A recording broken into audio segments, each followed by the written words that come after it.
এটা কি এক্সপেক্ট করেছিলেন যে প্রদেশ কংগ্রেস সভাপতি আপনি হতে পারেন?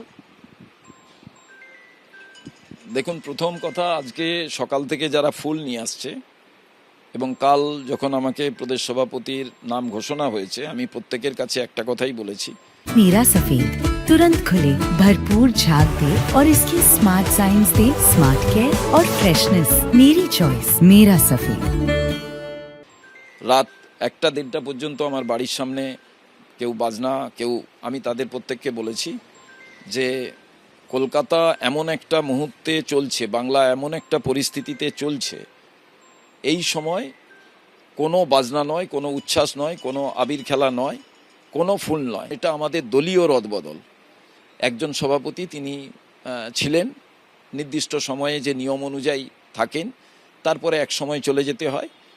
ঠিক একইভাবে আমি আজকে যে আমাকে নিয়োগ করা হয়েছে, আগামী দিনে নির্দিষ্ট একটি সময়ের পর আমাকেও এই পদ থেকে চলে যেতে হবে। তো যে সময় দায়িত্ব নিলেন দলের, খুব গুরুত্বপূর্ণ একটা সময়, সেখানে হচ্ছে সাংসদ সংখ্যার তলানিতে শেখেছে, বিধানসভা আগেই শূন্য হয়ে গিয়েছে। এই জায়গাতে মানে কি স্ট্র্যাটেজি নিয়ে চলবেন আপনি? কর্মীদের কথা মাথায় রেখে, তাদের যে ভাবনা, নেতাদের যে চিন্তাধারা এবং বাংলার মানুষের যে প্রত্যাশা, তাকে যদি সঠিকভাবে আমরা নিয়ে চলতে পারি, নিশ্চিতভাবে কংগ্রেস ঘুরে দাঁড়াবে, এ নিয়ে কোনো সংশয় আমার নেই। অনেকে বলছেন অধীর চৌধুরী তৃণমূলের প্রবল বিরোধিতা করছিলেন, সেই জায়গা থেকে শুভঙ্কর সরকার অনেক সফট তৃণমূলের জন্য। তো রাজ্য রাজনীতি শুধু নয়, কেন্দ্রীয় রাজনীতির দিকে নজর রেখে শুভঙ্কর সরকারকে বসানো যথেষ্ট ইঙ্গিতপূর্ণ। যেহেতু প্রদেশ কংগ্রেসের দায়িত্ব আপনি পেলেন, যথেষ্ট ইঙ্গিতপূর্ণ এই সময়।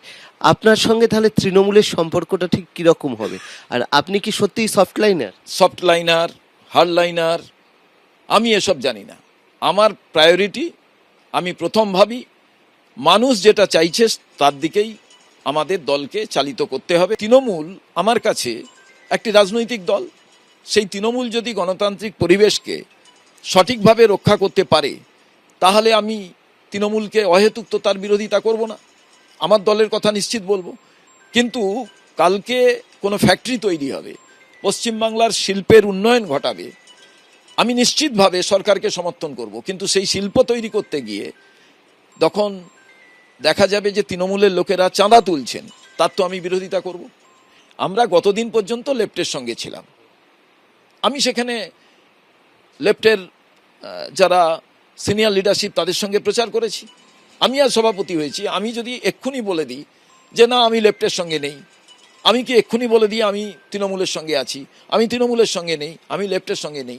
আমাকে এই জন্য সভাপতিটা করা হয়নি। আমাকে সভাপতিটা করা হয়েছে কংগ্রেস দলকে শক্তিশালী করার জন্য। কালকে ধরুন বাংলা একটা নতুন রাজনীতি সমীকরণ তৈরি হয়েছে যে নাগরিক সমাজ কালকে তারা নির্বাচনে প্রতিদ্বন্দ্বিতা করবে। এই নাগরিক সমাজের বাইরে গিয়ে আমার কিছু কথা বলার থাকবে? আমার থাকবে না। অতএব নাগরিক সমাজের সঙ্গেই আমাকে যেতে হবে। অতএব প্রশ্ন হচ্ছে যে আগামী মানুষকে নিয়ে কাজ করতে চাইলে মানুষ কি ভাবছেন, কি বলছেন, এই ব্যাপারটা আমরা একদম নিচ থেকে জানতে চাইব। সেক্ষেত্রে তৃণমূলের সঙ্গেও সমঝোতার কি পথ খোলা থাকবে? মানে বাম তো রয়েছে। এ সিদ্ধান্ত নেওয়ার ক্ষমতা তো আমার নেই। কেন আমার নেই? দল যদি চায়, এবং দল, আমরা সর্বভারতীয় দল, সেই সর্বভারতীয় দল আমার উপরে কি ডাইরেকশন আসবে এবং আমাদের কর্মীরা কি চাইবে, সেটাও আমি সেখানে কনভে করব দুটোর আলোচনার পরিপ্রেক্ষিতে। কিন্তু এখনো পর্যন্ত আমরা লেফটের সঙ্গে অ্যালায়েন্স করে নির্বাচনে লড়াই করেছিলাম, ঠিক আছে? লেফট আমাদের ইন্ডিয়া জোটের শরিক ছিল, আবার তৃণমূল কংগ্রেসও ইন্ডিয়া জোটের শরিক আছে। প্রদেশ কংগ্রেস সভাপতি হিসেবে মুখ্যমন্ত্রীকে কিভাবে অ্যাসেস করবেন এই মুহূর্তে দাঁড়িয়ে? দেখুন, আমি মহিলা মুখ্যমন্ত্রীকে একটাই কথা বলবো, মহিলাদের সুরক্ষার বিষয়টা প্রধান ধ্যান দিন। আজকে যে হেলথ সেক্টর, সেই সেক্টরে যে দুর্নীতির প্রশ্ন আসছে, আমার মতে এটাও স্বচ্ছতার সঙ্গে মানুষের সামনে মুখ্যমন্ত্রী তুলে ধরা প্রয়োজন। মমতা বন্দ্যোপাধ্যায়কে মানে নেত্রী হিসেবে কিরকম ভাবে দেখেন? স্ট্রিট ফাইটার থেকে একসময় মানুষকে স্টেটসম্যান হতে হয়। স্টেটসম্যান হওয়ার যে ক্ষমতা বা যে যোগ্যতা, সেটা মমতা বন্দ্যোপাধ্যায় এখনো বিধান রায়ের মতো অর্জন করার ক্ষেত্রে তাকে কিন্তু আরও সময় ব্যয় করতে হবে। তার কারণ আরজি করের এই মেয়েটির মৃত্যু এটা নিছক একটা মৃত্যু নয়। দোষ স্বীকার করে নিয়ে কোনো একজন ব্যক্তিকেও আড়াল করবেন না। রাজ্যের ক্ষেত্রে আপনার মূল প্রতিপক্ষ কে হচ্ছে, বিজেপি না তৃণমূল? আমরা সমভাবে হচ্ছে বিজেপি এবং তৃণমূলের বিরুদ্ধে। অধীর রঞ্জন চৌধুরী দেশের বিরোধী দলনেতা ছিলেন, তিনি হচ্ছেন বহুবার সাংসদ হয়েছেন, তার জায়গায় আপনি সেই ব্যাটনটা তুলে নিয়েছেন, সেটা কি কোনো কঠিন মানছেন? আরে অধীরদা তো আমার দলের নেতা, তার জায়গায় আমি এসেছি। আমি মনে করি অধীরদা পদ থেকে গেছেন, নেতৃত্ব এবং তার উপদেশ থেকে যাননি।